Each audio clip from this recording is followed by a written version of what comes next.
పొద్దున్నే లేచినప్పుడు ఇక్కడ తొంటి దగ్గర మొత్తం పట్టేసి ఏదైనా కుర్చీని తీసుకుని వాకర్ లాగా నడిచేవాడిని.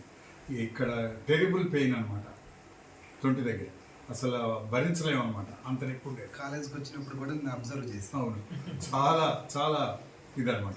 అటువంటిది ఇప్పుడు అసలు ఫ్రీగా తొంటి నొప్పి అనేది అసలు లేదు. పొద్దున్న ఎర్లీ మార్నింగ్ లేచినప్పుడు కూడా తొంటి నొప్పి అనేటువంటిది లేదు అసలు. అది కూర్చుని ఇంతకుముందు ఈ ఆమ్తో బలంగా లేచేవాడిని, ఇప్పుడు ఈజీగా.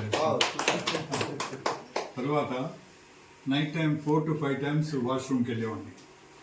ఇప్పుడు ఒక పడుకున్న తర్వాత ఒక 4-5 hours తర్వాత వెళ్తున్నా, ఇక మళ్ళీ ఎర్లీ మార్నింగ్. తర్వాత పడుకున్నప్పుడు వెంటనే నిద్రపడుతుంది, మళ్ళీ వాష్రూమ్కి వెళ్ళి వచ్చిన తర్వాత కూడా వెంటనే నిద్రపడుతుంది.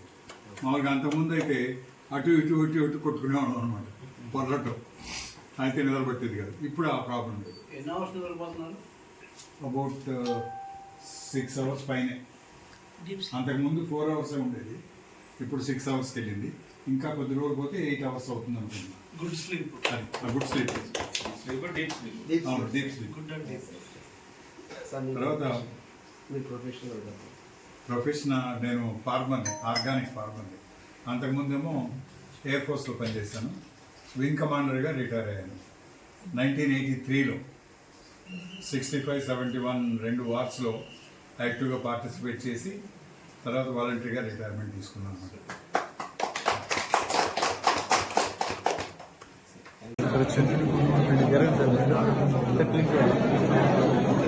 దాంట్లో ఇన్స్ట్రక్షన్స్